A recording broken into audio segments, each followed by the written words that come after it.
Today's news. CBS News on the Hour, sponsored by Progressive Insurance. I'm Monica Rick. Threats of violence are growing at pro-Palestinian protests at colleges across the country. But Republican leaders are now calling for one school to shut it all down. House Speaker Mike Johnson got booed at Columbia while calling for the school's president to resign amid growing what he calls anti-Semitic pro-Palestinian protests on campus. I'm here today joining my colleagues and calling on President Shafiq to resign if she cannot immediately bring order to this chaos. He condemned the demonstrations and any threats against Jewish students.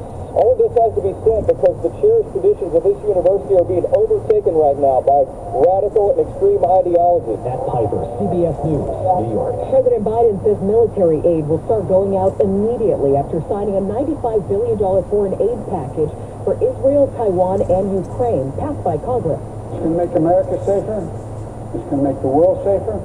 And it continues America's leadership in the world, and everyone knows it. CBS's Eleanor Watson reports Ukraine getting the bulk of those funds. The weapons, which are expected to start arriving in Ukraine over the next few days, include more artillery rounds, air defense munitions to knock down Russian missiles and drones, as well as more armored vehicles. The Supreme Court's hearing another abortion case today, this one weighing when doctors can perform abortions during medical emergencies in states with bans on the procedure.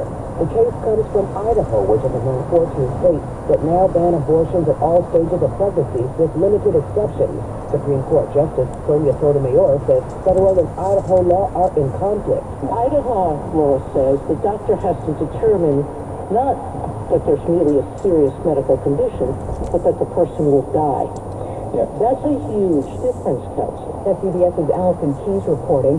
Today in Arizona, the state house approved the repeal of its controversial abortion ban from 1864. That measure getting support from both Democrats and Republicans. It now heads to the state Senate. School lunches have new nutrition standards.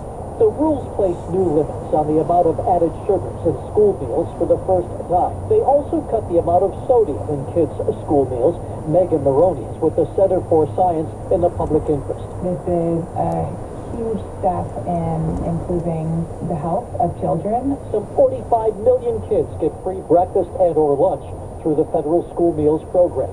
Kim Crisula, CBS News. Production's been suspended on Eddie Murphy's new movie in Atlanta after several crew members got hurt in a stunt on set. Amazon MGM Studios calling it a freak accident, but everyone is expected to be okay. This is CBS News. Well, that's today's news. Today's news. I didn't hear any good news, did you? I didn't think so. I guess it's all about perspective. The glass is half full.